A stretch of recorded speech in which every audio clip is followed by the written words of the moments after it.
Hi, this is Bhaskar Sankar. I'm the editor and publisher of Jacobin, and this is the 27th edition of Stay at Home. Every single day almost at 6 p.m., we've been having left-wing thinkers on our YouTube channel. They've been talking about a topic for around a half hour. Then we've been doing a Q&A with them. And to participate in the Q&A, you just have to put questions and answers into the YouTube chat. We have a really good lineup this week. We have up on tomorrow, Catarina Principe, who'll be doing at 6 p.m. a talk about the Carnation Revolution in Portugal, one of the last, or I guess the last revolution in a Western European country, a revolution that decolonized, helped spur decolonization in Africa in conjunction with national liberation movements in Africa and Portuguese-held Africa, and also ended the Salazar regime in Portugal and brought about democracy. But it also fell short of the socialist ambitions of many of the people who took part in it. So Catarina is going to go through a history of that revolution. Then, I guess earlier in the day at 1 p.m. on Saturday, we have a episode of Weekends with Anna Kasparian and Michael Brooks. That's our third episode, and we're joined by guest Brianna Joy Gray. And I think I could announce special guest Michael Moore. So Michael Moore, a very famous man, is joining our humble YouTube channel, sandwiched in between a talk tonight about the Irish Republican Army and a talk tomorrow night about a left-wing military coup in Portugal, which is great. Very nice of Michael to join us. So that's tomorrow. And then on Monday, we're joined by Leo Panich, who'll be talking about the political philosophy, the important things you need to learn about the Marxism of his friend and late mentor, Ralph Miliband. And then on Tuesday, we have Oscar Taylor doing a talk about democracy. So lots of great stuff coming up. Our only ask for all this content, for all our hard work, I don't have to do much, really. As you can tell, I don't really prepare for these intros much. But we do have guests every night that spend a lot of time putting together these lectures. We have Cale Brooks, who's producing the show, who's been putting a lot of time into these. And our only ask is completely non-monetary. It is that you press like and press subscribe on the channel. So tonight, we're joined by Jacobin features editor, Daniel Fein. And Dan's just wrote a book that came out from Verso called One Man's Terrorists, A Political History of the IRA. And today he's going to be giving us a bit of history about Irish republicanism and its sometimes tense relationship with other socialist movements in Ireland. So Dan, I'll let you take it from here. For everyone else, press like, press subscribe. Log into YouTube so you can leave questions for Dan. When Dan's done in about a half hour, we'll go through your questions and we'll ask him some of them. All right, go ahead, Dan. Thanks. I think people on the international left in recent times probably started paying attention to Sinn Fein in the context of the Eurozone crisis, because Sinn Fein were widely seen as being an Irish equivalent of parties like Syriza in Greece or Podemos in Spain, that were attracting a lot of attention as anti-austerity forces. And certainly Sinn Fein presented themselves in that light and reached out to leaders like Alexis Tsipras in Greece and Pablo Iglesias in Spain. But I would also say they were much less well understood, because there's something quite distinctly Irish about Sinn Fein, deeply rooted in distinctive features of Irish history that you don't get certainly in other parts of Western Europe, with the possible exception of the Basque Country. More recently, in this year's general election in Ireland, Sinn Féin actually topped the poll, surprising everyone. They came first in that election. And this was at a time when the general trend in Western Europe has been away from the left. It's been for left parties to lose ground and to go back into retreat. So it also attracted quite a lot of attention there, just on the cusp of the coronavirus crisis. So for both of those reasons, looking at Sinn Fein, the modern Sinn Fein party, at what it's likely to do next, we need to have a good understanding of the historical roots of that party and that tradition. The Republican tradition in Irish politics, it goes back a long way. It goes back to the 18th and 19th century, when you had movements like the United Irishmen in 1798 and the Fenians, who were revolutionaries. They were fighting for an independent Irish Republic. And at an early stage, you did have a combination of nationalism and social radicalism of various kinds. In its modern form, the Republican movement emerged in the early 20th century with two wings, and that's the form that it's assumed to this day through all the divisions and splits and reconstitutions of the movement. You have a political wing, a political party called Sinn Fein, which is legal, it's above ground, it organises in the open. And then you have a clandestine guerrilla army called the IRA, the Irish Republican Army. And it was in that form that Sinn Féin and the IRA fought for independence between 1916 and 1921. And it was in that form that they achieved a form of independence for the 26 counties, which became the Irish Free State and later became the Republic of Ireland. Now, there was one part of the island, the 6 counties in the northeast, that became Northern Ireland, that remained part of the United Kingdom, because that was where the Protestant Unionist minority was concentrated. A lot of Republicans who'd fought for Irish independence were unhappy about that, and they're also unhappy about the political character of the state in the south, because it was, in a more distant sense, still part of the British Empire. So there was actually a civil war over the terms of that treaty, and it was the vanquished side in the civil war, the anti-treaty side, who became the inheritors of the Republican tradition, and that was where the label Sinn Féin and the IRA carried on. Now, for a long time after that civil war in the early 1920s, Sinn Féin and the IRA were very much on the margins of Irish politics on either side of the border, whether it was in the independent Irish state or in Northern Ireland. And it was only as a kind of historical curio that in those years, in the 1930s, there was the first serious attempt to combine Republican politics with socialism. You know, there had been some socialists involved in the War of Independence, most famously James Connolly, who was one of the leaders of the Easter Rising, executed for his role in that rising, also one of the founders of the trade union movement and of Marxism in Ireland, and still Ireland's greatest Marxist thinker.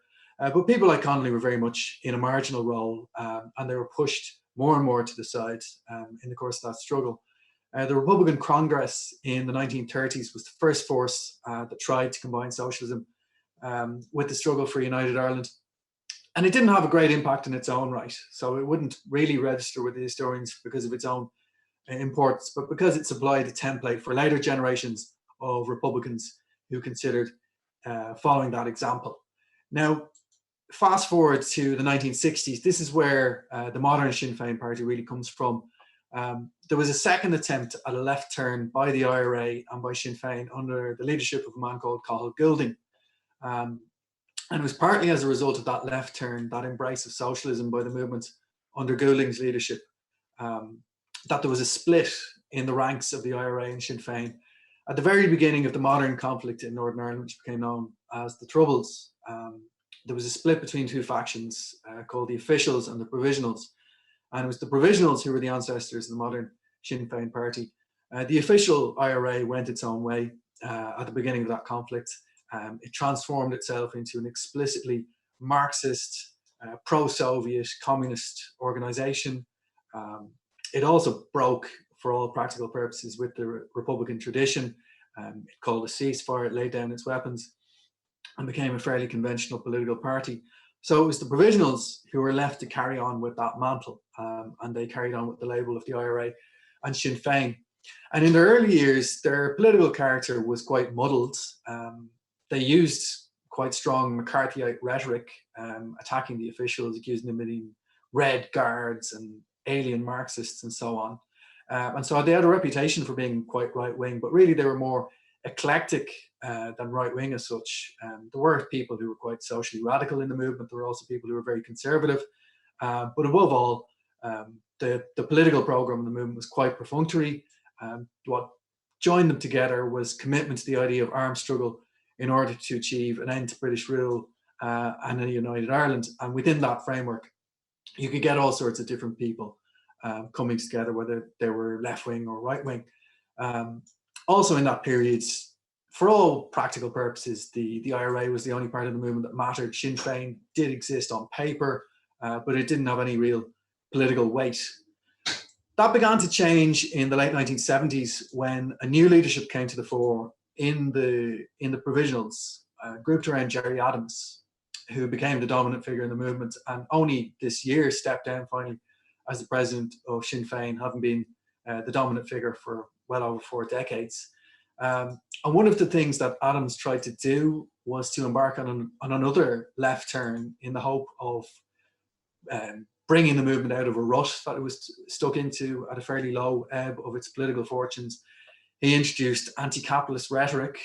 Whether it was rhetoric or something more substantial is a matter of debate, but certainly he used slogans. He said, "We stand opposed to all forms, all manifestations of imperialism and capitalism in Ireland." And he talked about building up Sinn Fein as a political force alongside the IRA, in tandem with the IRA campaign of guerrilla warfare. But it was only really because of something that hadn't been planned by the Sinn Fein leadership, the 1981 hunger strike, that they were able to build up Sinn Fein as a serious force. That attracted international attention. It brought the conflict in Northern Ireland back to the centre of the international news media for the first time really since the early 70s, since the Bloody Sunday massacre in Derry, in particular because of the death of Bobby Sands, who died as a Westminster MP, having been elected to Westminster in a by-election as a prison candidate. Now, in the wake of the hunger strikes, Sinn Fein decided to wholeheartedly embrace electoral politics, and they said that they believed that they could combine armed struggle of the IRA, guerrilla warfare, with legal, political, and electoral activity, and that it would be the combined weight of those two aspects of their struggle that would carry them to victory. They spoke about overtaking the dominant nationalist party in the north of Ireland, the SDLP. They spoke about winning seats in the Southern Parliament in Dublin. They tried to make allies on the international stage, in particular on the left, and those allies ranged from the African National Congress in South Africa to the British Labour left, figures like Ken Livingstone and a little-known MP called Jeremy Corbyn.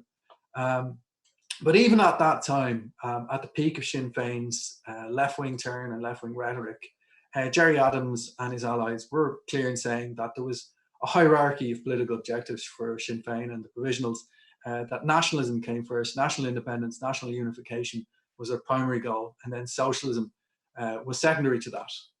And that became significant at a later stage because by the late 1980s and coming into the early 90s, it was clear that the Provisionals had been boxed in by their opponents. On the political front, Sinn Féin hadn't overtaken the SDLP in the north. They hadn't won any seats in the south. In both cases, the limitations on their electoral growth was the unpopularity of the IRA campaign beyond a hardcore support in the north. And the IRA, for its part, it had also been contained by the British security forces so that it could carry on going at a certain level of activity. It could prevent the normalization of politics in the north, but it wasn't in any position to win a military victory. So it wasn't surprising that there was a reassessment of the movement strategy by Adams and his close allies. And that was the beginning of the peace process. It led in time to a ceasefire by the IRA, which made possible the Good Friday Agreement of 1998. And as part of that movement, as well as the move away from armed struggle, there was a move away from the left, a move much more towards the centre of politics by Sinn Féin. Of course, this was a time in the early 90s when the international left was at a very low ebb after the collapse of the Soviet Union, after all kinds of defeats in various countries in Western Europe. So it was hardly surprising that Sinn Féin would also turn towards the centre. It was a time of pan-nationalism. That was the rhetoric that was used by Gerry Adams, forming alliances with conservative nationalist parties, both in the north and in the south of Ireland, making friends in the United States with businessmen in Irish America and also with people in the Clinton administration. And it could involve making friends with some very right-wing figures in the US, such as, for example, the New York Congressman Peter King, who became a very close ally of Sinn Féin. It also meant, as well as putting socialism on the long finger for an indefinite period of time, the idea of a united Ireland was put on the long finger, because Sinn Féin, they accepted the Good Friday Agreement, which left Northern Ireland as part of the United Kingdom, and they agreed to take part in the power sharing administration there. Martin McGuinness, the Sinn Féin leader, in time he became the deputy first minister. He met with the Queen. He was denounced by some hardline Republicans as a sellout because he was now a minister of the British Crown. At the same time, although they had put left politics and socialism on the long finger in the north, it still was the basis of their political appeal in the south, because militant nationalism didn't have the same electoral appeal in the south because it was an independent state. People didn't feel the same urgency about it that they would in the north. So Sinn Féin, their main appeal to people, to the electorate there, was as a left-wing force, as a force on the left of the Irish Labour Party. And they carved out a certain niche there, not enough to get their desired position in a coalition government. But then after 2008, with the economic crisis, which was especially severe in the south of Ireland, there was a new opportunity and a new space for Sinn Féin to grow as an anti-austerity force. And they took advantage of that, and they rose to unprecedented heights. They forged alliances with parties like Syriza and Podemos. And one of their leading figures in the course of that growth and up to the present day was a man called Eoin Ó Broin, who's a very capable, very articulate spokesman for Sinn Féin. And in that time, he wrote a very interesting book about Sinn Féin called Sinn Féin and the Politics of Left Republicanism, which was looking at the history of all these attempts to marry socialism and Republican politics. And he criticised the ideological conceptions of his own party. Quite frankly, he said that we still have this sense that national independence, national unity is our primary goal, and socialism plays second fiddle to that. We need to end that hierarchy and put them on a level footing. That was the argument Ó Broin made going back about a decade ago. Sinn Féin never actually did that. It was more of a tactical turn rather than an ideological turn that they made in the wake of the economic crisis. In the last couple of years, there's been quite a dramatic turnaround in their fortunes, rise and fall and rise again, because it did seem as if Sinn Féin had been contained in the south.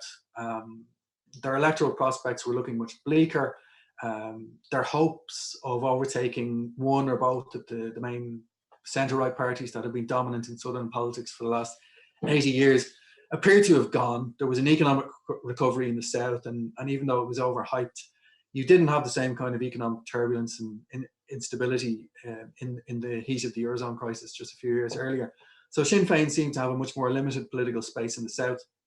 And really they had invested much more of their hopes for progress in the north, where the Brexit referendum in the United Kingdom had created a completely new, unforeseen situation, where it seemed as if United Ireland might be on the cards, and even unionists were starting to reassess their commitment to the union with Britain, because they weren't very attracted by the hardline, inward-looking English nationalism that was calling the shots in London. So that was where things stood a year ago, and even 6 months ago, because an election was coming down the line in the south. And Sinn Féin were expected to do quite badly. They were expected to lose some of the votes and some of the seats that they had won 4 years ago. It was meant to be a time for conservative recovery and conservative retrenchment in the south. Now, as it turned out, the very opposite is what happened. There was a dramatic surge by Sinn Féin over the course of that election campaign. Their vote went up in the earliest polls, and by the final week of the campaign, it looked as if they might draw level with the Conservative parties, and in the event on the day itself, their vote held up, contrary to expectations. And in fact, they overtook both of the main Conservative parties, Fianna Fáil and Fine Gael. They won the popular vote. They got about 24% of the vote, and they were level with Fianna Fáil on the number of seats that they had won. So that was a completely unforeseen development, including by the Sinn Féin leadership. It's not that it was a kind of strategic master plan of theirs. In fact, they could have won more seats if they had run more candidates, if they had anticipated how well they were going to do.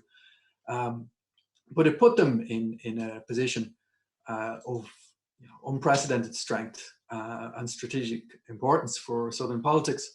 It was clearly a left vote. Whatever you think about the political character of Sinn Féin and how committed they are to left-wing politics, certainly that was the reason why people voted for them. They captured a mood, a demand for social change, anger about issues like housing and the state of public services, and the failure really to see the benefits of the much hyped recovery for the majority of people in the South.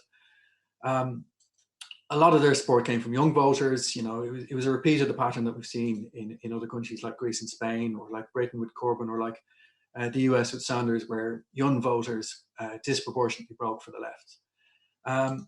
And now what's happened in the meantime, you know, suddenly the political debate that followed that election was interrupted by the coronavirus crisis and a shift away from normal politics and sense of emergency and a sense of almost national unity around that crisis. That normal life has been suspended. But in the meantime, the two centre-right parties have gotten on with coalition negotiations, and they've come together, as was anticipated, to keep Sinn Féin out of government. And they're trying to cement a partnership with some of the smaller parties at the moment. Although Sinn Féin said they were willing to go into government, I don't think they would have been particularly unhappy with that outcome, because it means that they can lead the opposition, and that they don't have to you know, dilute their programme and ditch some of their promises for the sake of getting into government. So they do have you know, an unforeseen and unprecedented opportunity now. And I don't think anyone can really claim to know how things are going to pan out over the next few years. You know, even if we hadn't had this global economic crash, which of course has thrown everything up in the air, the future shape of Irish politics was going to be very unpredictable. One thing that I would say in conclusion is that Sinn Féin have gained these votes, they've gained these new supporters on the back of being a force promising change. That's the core of it. It's not people that have some kind of traditional, deeply rooted loyalty to Sinn Féin. They voted for Sinn Féin because they saw it as the most effective available vehicle for social change. So if the party delivers that, whether in government or in opposition, they'll probably keep those votes. But if it doesn't, then it might lose them just as quickly.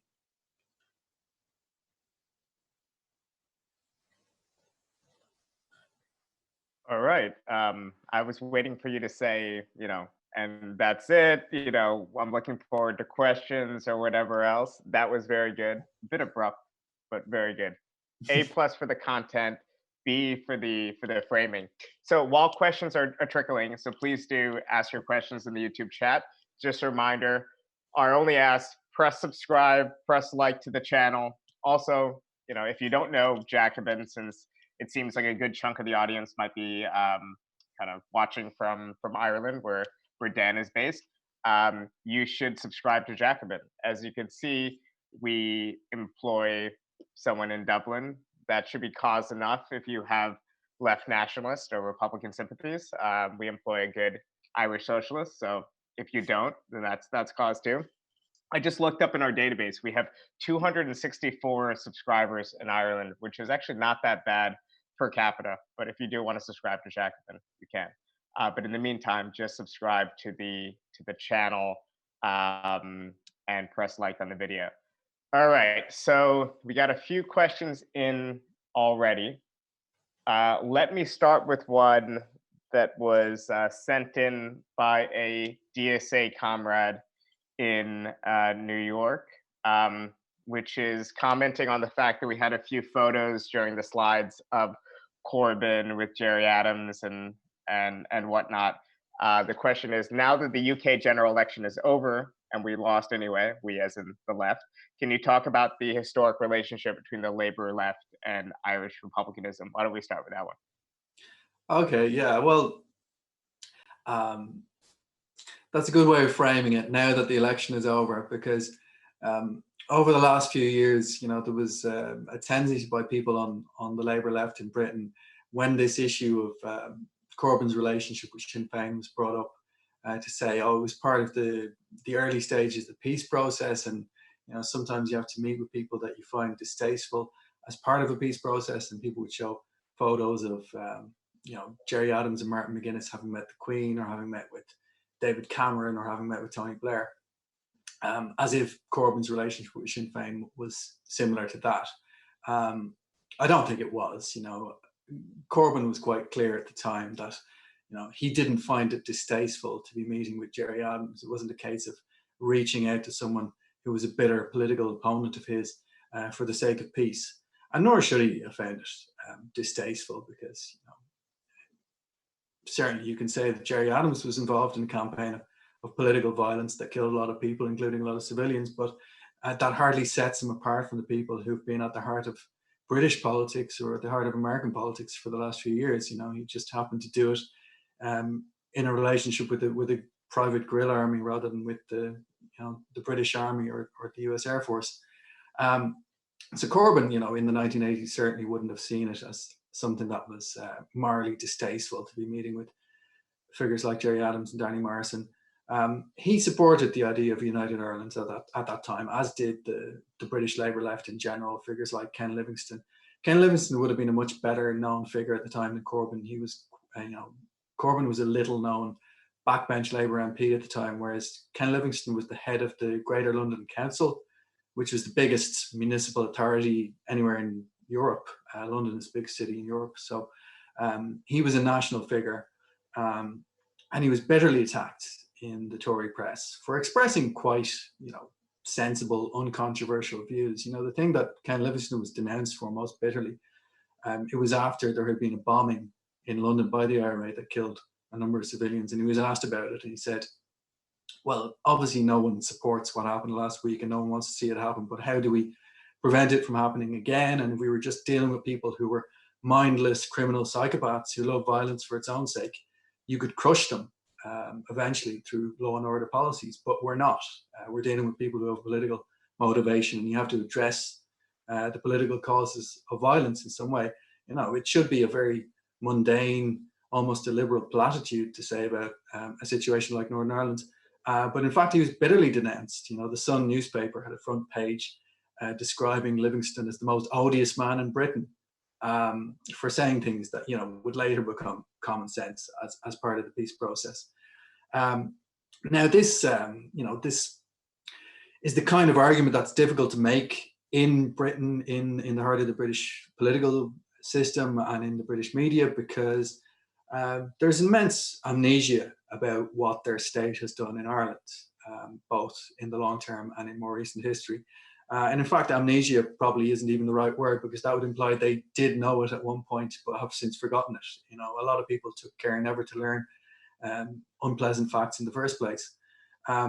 So, for example, one of the things that Corbyn was bitterly attacked for was in the course of the 2017 general election, he was asked if he condemned IRA bombings, and he said, yes, I condemn all bombings, IRA bombings and loyalist bombings. And people were outraged that he would mention these loyalist groups, which, who are these guys? No one's ever heard of these guys. Everyone knows that all the violence was caused by the IRA, because loyalist paramilitaries were, groups that were fighting against the IRA and against the idea of a united Ireland. They were pro-British nationalists, and they also had a very intimate record of collaboration with British security forces, which went quite high up the tier of command, the chain of command rather, and which the British government, both Tony Blair's government and the Tory governments the last decade, have worked very hard to try and conceal and cover up, to make sure that documents don't see the light of day. So there still is this very powerful sense that the British state was a neutral party in the conflict, that the conflict simply involves two groups of mad Irishmen trying to kill each other. That's the great irony, that unionists who consider themselves to be British and want to be part of the British nation and part of the United Kingdom, even so in British tabloid discourse, they're also presented as being crazy Irish people who are completely alien to what they call the mainland. And so, the idea that Corbyn would be associating with people from the Republican movements was used against him. It was bitterly used against him. And it fed into this general sense that this guy, he's not loyal to the British state. He's not loyal to British militarism. He's not loyal to British imperialism, although they wouldn't use that term to describe it. But that really is what we're talking about. And it was quite hard to push back against that, because it's true. Corbyn wasn't loyal to British militarism. He wasn't loyal to the British state as such. He wasn't the kind of guy who'd wave the flag and sing the anthem. And, that was used against him, unfortunately. Yeah, it's one of the reasons why he was too good for the nasty British state, um, but not for, of course, the British fine proletarians. But let's see. Well, the chat also reminds me that through Ronan, we also have an Irishman in charge of Tribune, which is the part of the true insidious Republican plot. Um, okay, as a form of anti-colonial politics, what lessons does Irish Republican offer to other anti-colonial movements, perhaps to Palestine in particular, a comparison that has been often alluded to? That's a question that came in. Yeah, it's an interesting question. I mean, in the early stages of that movement, going back to the early 20th century, it did supply a template for people in some of the other British colonies, largely unbeknownst to the Irish revolutionaries themselves, with a few exceptions. The most notable exception was Roger Casement, who was hanged for his role in the Easter Rising. He was a real anti-colonial internationalist. He was involved in the campaign against King Leopold's atrocities in the Congo. He saw the Irish struggle as being something that was, uh, unfolding in parallel with struggles against imperialism in Africa and in Asia. But for the most part, the Irish Republicans of the early 20th century didn't see things that way. And they didn't realize that people in Egypt and in India and in other countries were reading their handbooks on guerrilla warfare and taking inspiration for that. Now, at a later stage, in the modern incarnation of the movement from the late 60s, there was a much greater interest in international struggles in places like Palestine, places like South Africa, places like Algeria. And it wasn't just something that people would read about in the abstract. There were some practical ties of solidarity, for example, with the ANC. This is something that only came to public light quite recently because for various obvious reasons, it couldn't be disclosed at the time. But the ANC did contact the IRA via one of their members who was based in Dublin, a man called Kader Asmal, who later returned to South Africa and became a minister in the government after the liberation of the early 90s. Kader Asmal got in touch with Gerry Adams and asked him, could he arrange for members of the ANC to be trained by the IRA, which they were, and at a later stage, could he arrange for members of the IRA to go to South Africa to carry out reconnaissance for a bombing. I think there was actually a film made about that bombing by Tim Robbins was in it, wasn't it? The one about the bombing of the oil refinery. Because I thought it would be less suspicious if you had two white guys scoping out the place with binoculars. But because of that, both publicly and in private, there was a very warm relationship between the ANC and Sinn Fein, which carried on into the peace process. And there was also a warm relationship with the PLO. And so when those three movements went into peace processes in the early 90s, they really marched in lockstep and they exchanged ideas and they exchanged experiences. But really the South African cases, the Irish cases, and the Palestinian case, although it seemed superficially as if they were similar, because you also had the involvement of the Clinton administration, Bill Clinton arranging for handshakes on the White House lawn between Yasser Arafat and Yitzhak Rabin, and at the same time inviting Northern Irish politicians to come to the White House for St. Patrick's Day.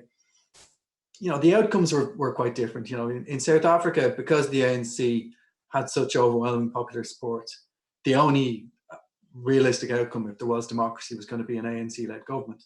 So the compromises they made there were really about their social and economic program, promising that there wouldn't be sweeping nationalisation of the banks and the mines. In Northern Ireland, on the other hand, Sinn Fein, they had a minority of the nationalist vote at the beginning of the peace process. So it's really been more of a transitional arrangement for them, where they've used the framework of the peace process to build up their political support. They did eventually overtake the SDLP and become the dominant party in the north, and more recently, much more recently, over the last decade, they've become a serious force in the south. So whereas the ANC was using the peace process to bank the political support that they already had, Sinn Féin have used the peace process to lift up their political support. Now, Palestine really is the odd one out there, where it's very hard to see any political gains that the PLO made as a result of the agreement, because As we know, as many people have pointed out, as Edward Said predicted at the time, the peace process in the Middle East actually gave Israel more than it gave the PLO, and it allowed Israel time to consolidate its position and to build up the settlements in the occupied territories and to end the Palestinian Intifada until things erupted after the failure of the Camp David talks. So, you know, I don't know if there's a neat lesson that can be distilled from the experience in either Ireland or in South Africa for Palestine. Obviously, one factor is the importance of unity, or, you know, the division between Hamas and Fatah has been disastrous for the Palestinian struggle. But also, you know, rather than it being a case of bad leadership in Palestine, good leadership in South Africa, or good leadership in Northern Ireland, I think the Palestinians have had the misfortune to be in the Middle East, to be in an area of such huge political and economic importance for the West and for the US in particular. And because of that, there was such overwhelming US support for Israel. It was going to be very difficult for the PLO leadership to counteract that in the course of negotiations, whereas South Africa was more marginal to US interests. And Ireland was also more marginal to US interests. And in fact, you know, the Clinton administration, they were willing to apply some discrete pressure on John Major's government to make concessions to Irish nationalism. You know, as you know, there's a significant Irish American bloc, a significant Irish American lobby in Capitol Hill. And it was an easy gain for Bill Clinton. You know, he didn't have to expend a lot of political energy or political capital in order to please some of the Irish American supporters in the US. He just had to make a few phone calls to politicians at the time the Good Friday Agreement was being negotiated, invite people to the White House, have some nice photo ops, go on a tour to Belfast where he was warmly welcomed by people. And in return for that, he got a nice, you know, good news story for his presidency. Whereas when it came to the Middle East, you know, Clinton also wanted the Camp David talks to be a nice, good news story for his presidency at the very end. But he didn't want to sacrifice anything for it. He didn't want to expend any political capital. And as a result, it ended in disaster for the Palestinians. Yeah, there was a block of political support in the U.S., especially in the Northeast, where I am, for certain varieties of Irish republicanism. Though not every politician knew what they were getting into. Like Peter King from Long Island, the congressman, was shocked to find out after he had already kind of been a supporter for many years of the IRA that they were associated with socialism in any way. At least nominally, he was absolutely shocked. He was a Republican representative. So there's a question that came in from Nicole, which asks, is there a significant difference in the party's message or platform in the North and the Republic? Is the North more socially conservative? I would imagine on the issue of, let's say, austerity, Martin McGuinness was known to be more socially conservative, and there was much more participation in the North with various austerity programs. But is that like cut through the rank and file of the party? How deep does that go? Yeah, well, I think it's more a difference of political context and the basis for their electoral support, because Martin McGuinness, you know, this goes way back to his early career in the early 70s. You know, he was interviewed in 1972 when he was only 21, and he was already the leader of the IRA in Derry at that age.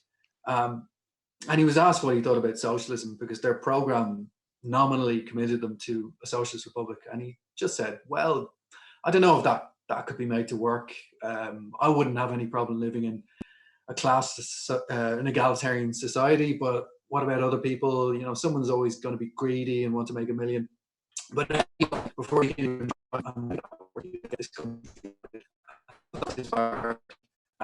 he's quite conservative as well.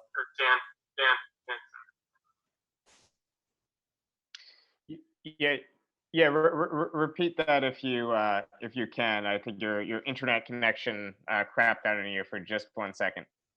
Okay.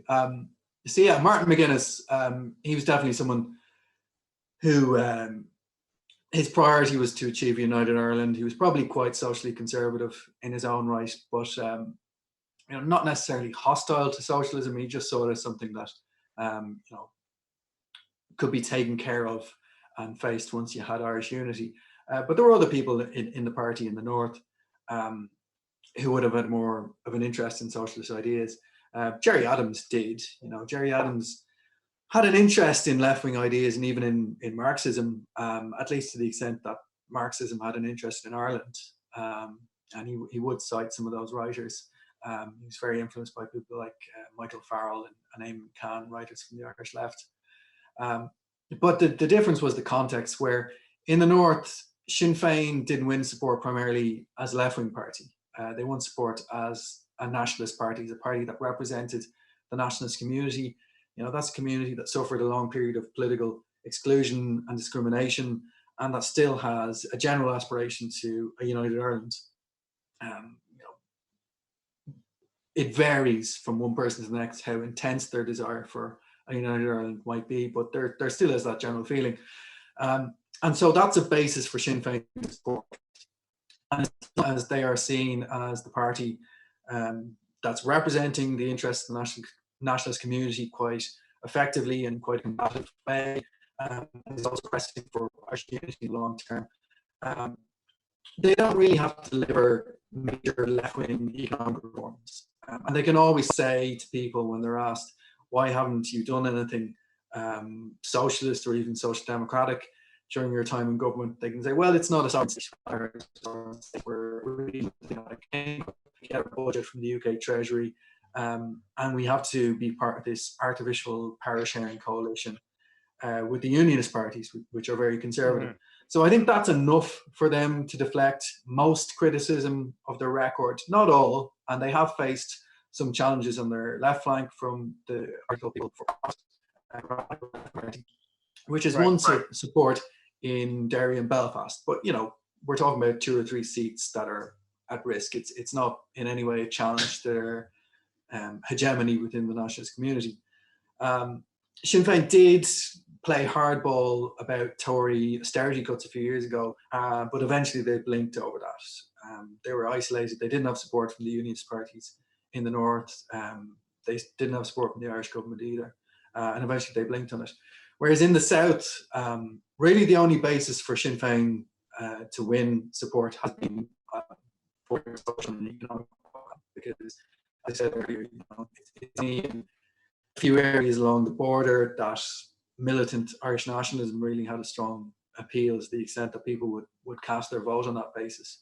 People might be sympathetic, but when it came to election day, actually put on the basis.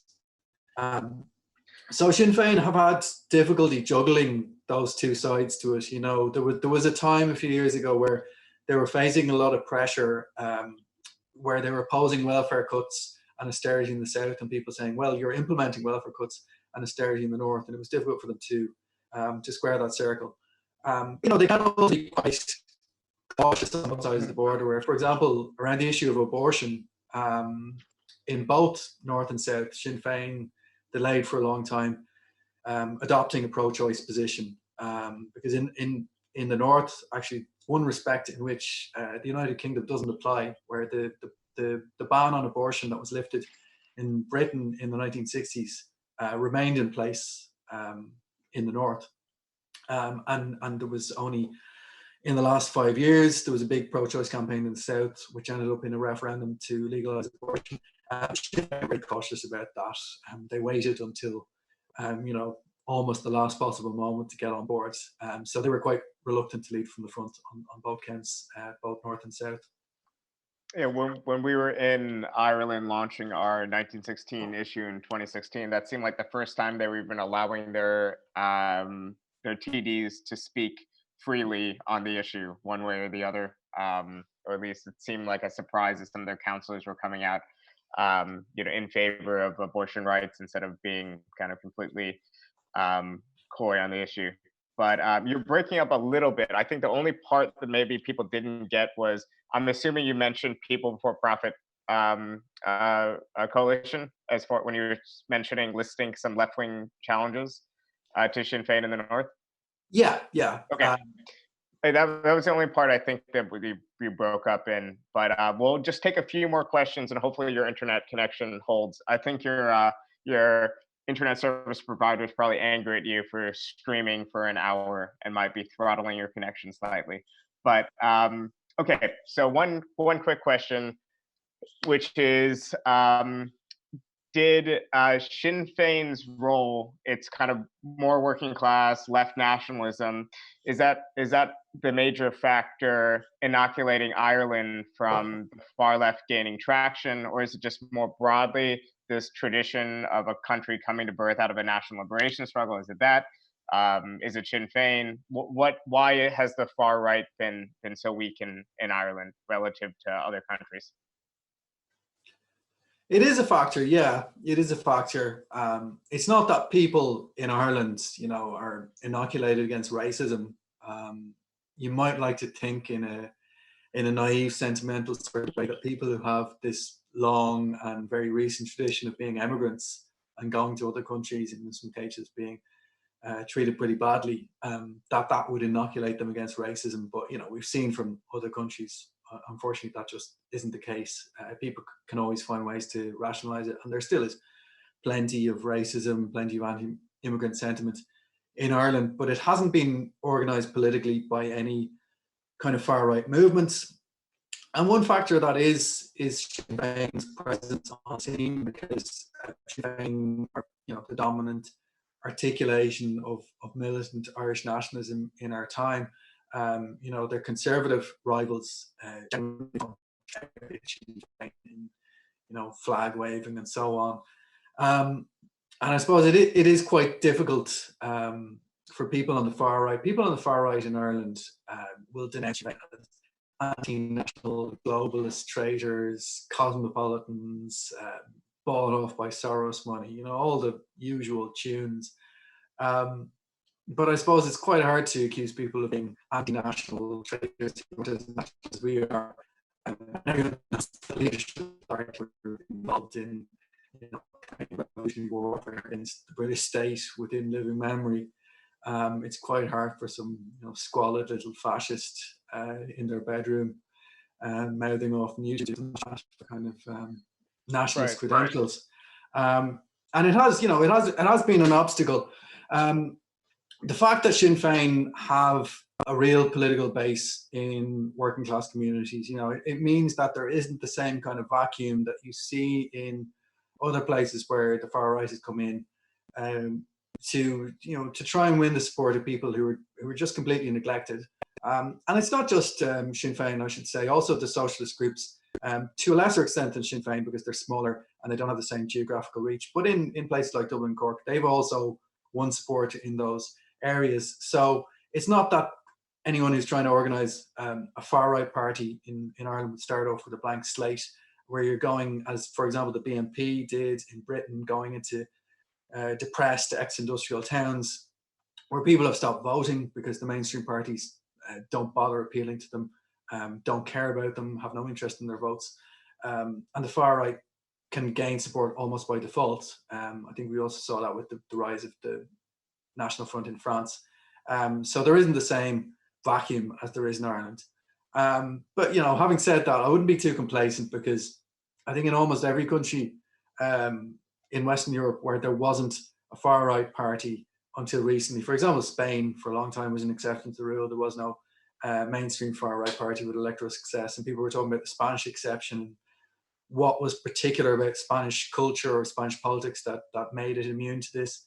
And then, of course, Vox made their breakthrough. So I don't think it's inconceivable that it would happen in Ireland, but for the time being, at least, it's mercifully absent from the scene.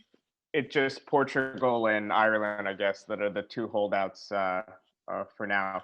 All right, so I think we should wrap up relatively soon, in part because your stream is still not great, but there's a bunch of questions. So let me take one contemporary question and one from the past. So there's a question more broadly about your opinion on the Workers' Party that emerged out of the kind of official IRA.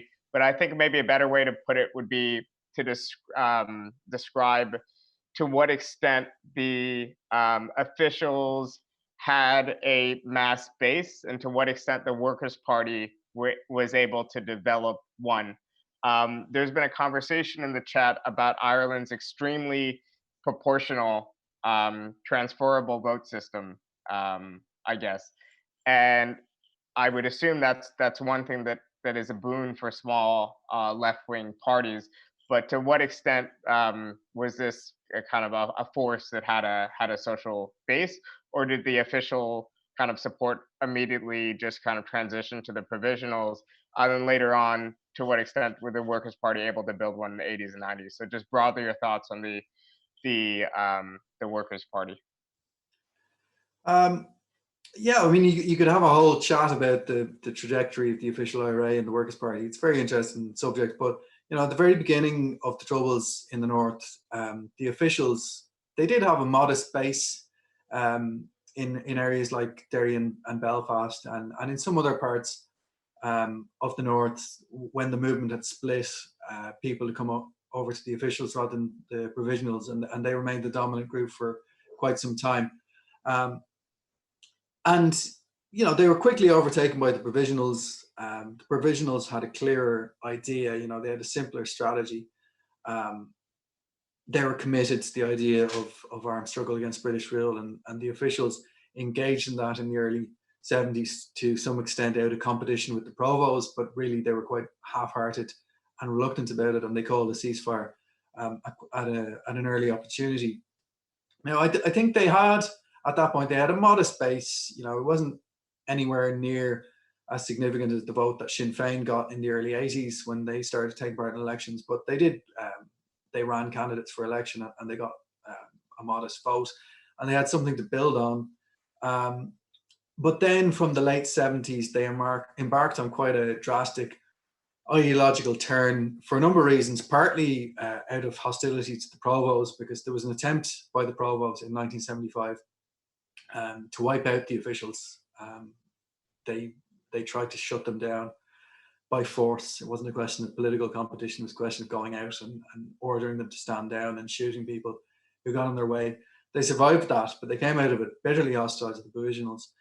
And they adopted a position that, in a simplified way, you can say it was virtually a pro-unionist or a left-wing unionist policy, where they effectively supported the position of Northern Ireland within the UK, and they made increasingly ambitious but unsuccessful attempts to win support from working class unionists. And as a result, they ended up with the worst of both worlds, where they never really won support from working class unionists, but they sacrificed whatever support they once had from working class nationalists. And having been already much smaller than the Provisionals, they ended up being completely marginal and not having any impact on politics in the North. But in the South, they concentrated most of their efforts in the South. They converted themselves into a fairly orthodox left-wing party called the Workers' Party. And the fact that they weren't linked with a campaign of guerrilla warfare against British rule in the North, as the Provisionals were, that was an advantage in the North, because they didn't have the same kind of political baggage. In the South, you mean? Yeah, in the South. They didn't have the same kind of baggage associated with that. The IRA campaign, the Provisional campaign, was very unpopular in the South. And there was no chance of provisional Sinn Féin making any kind of electoral breakthrough as long as it lasted. So the Workers' Party had a niche there, and they exploited it quite well. And by the end of the 1980s, they were a significant electoral force. They had overtaken the Labour Party in Dublin. Most of their support was in Dublin. And they could have gone on to greater things, really, except 1989 intervened, the collapse of the Eastern Bloc, the collapse of the Soviet Union, and they were a party that had, broadly speaking, looked to Moscow for inspiration. So this set off an internal crisis for the party, and the majority of their TDs decamped quite soon afterwards to form a group which was called Democratic Left, which was an imitation of the Italian communists. They even borrowed their name from the post-communist party in Italy. Except it didn't have the same kind of political resources to bring to the table, whereas Democratic Left in Italy became the dominant centre-left party. The Irish version went into government with the centre-right and very quickly lost its support and then went into the Labour Party. So that whole official Republican Workers' Party tradition was pushed to the margins, less because of its domestic political weaknesses or shortcomings, and more because of the international crisis of the pro-communist left. So yeah, I think we could have a separate conversation about the trajectory of the officials in the Workers' Party, in part because one of your areas of expertise, like me, and interest is small left-wing groups. If anything, they're too large and prominent to be of special interest to us.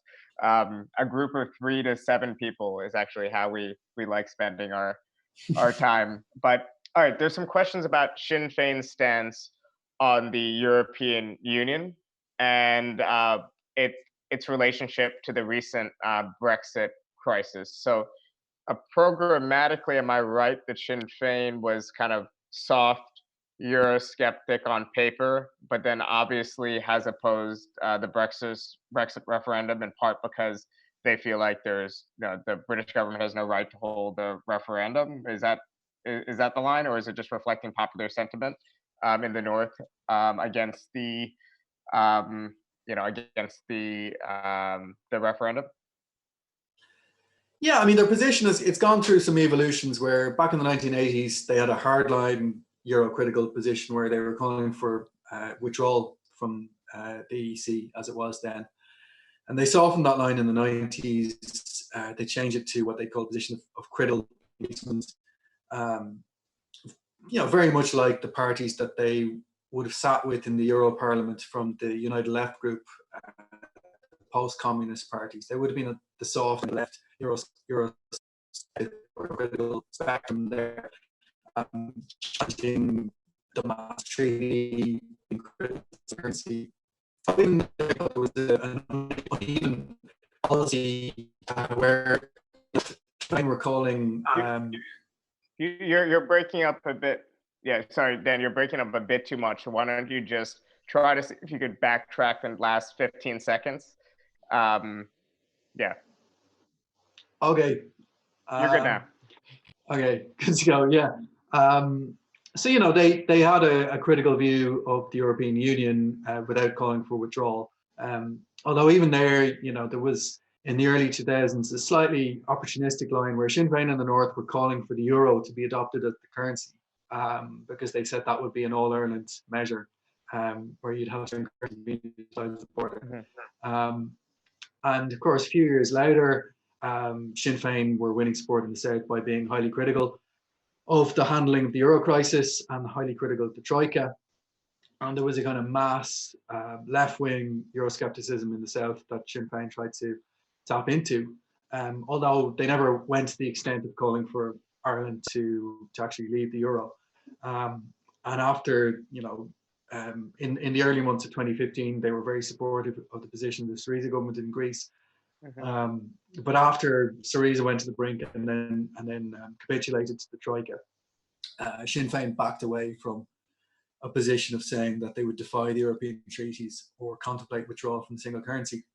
But in the meantime, of course, Brexit came along, and I would say their position of calling for a Remain vote in that referendum, it wasn't incompatible with their criticisms of the European Union. From their perspective, they could very much say that the dominant impetus behind the demand for Britain to leave the EU is quite chauvinistic British nationalism, both in Britain and also expressed by the DUP in the North.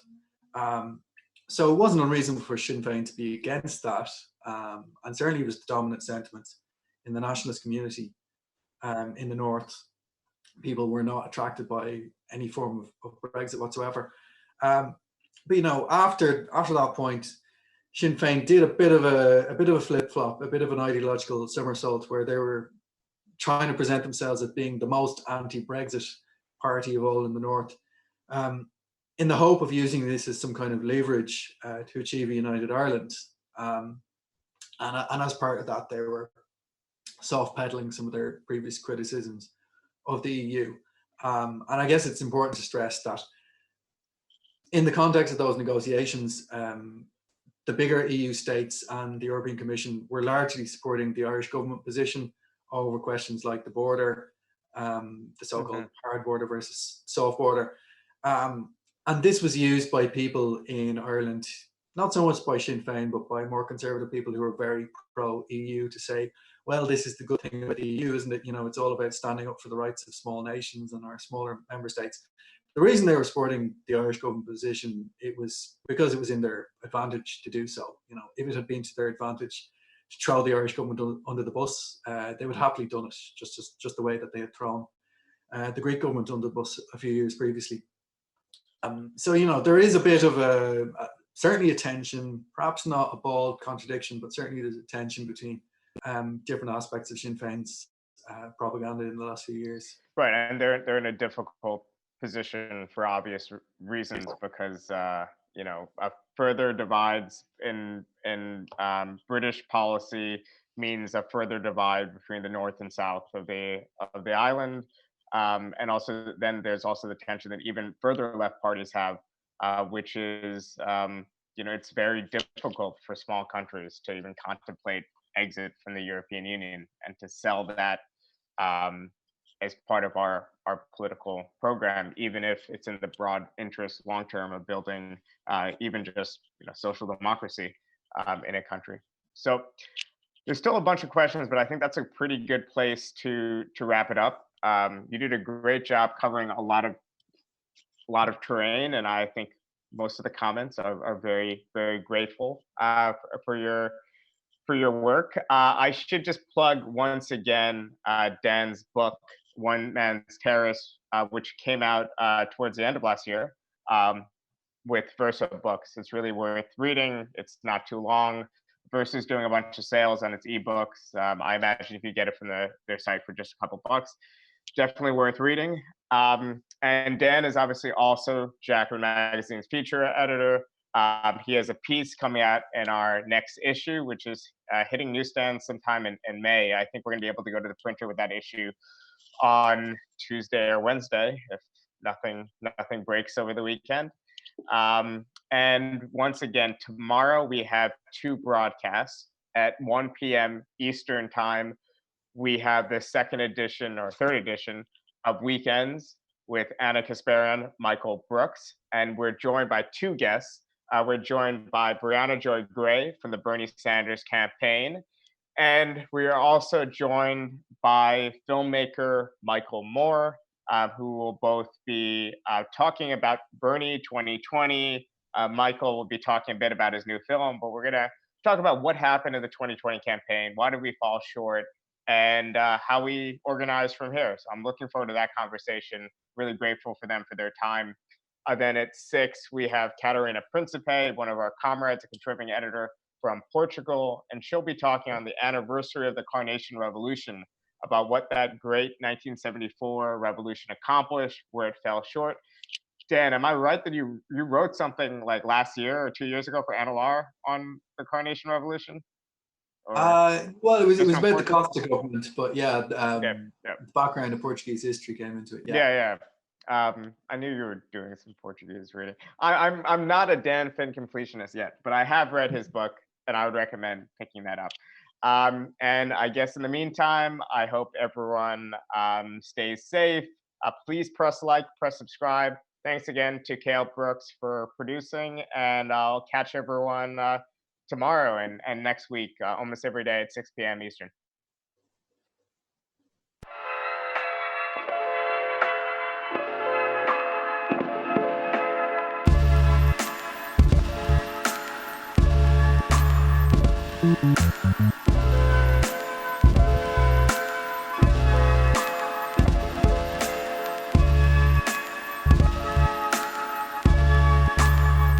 Thank you.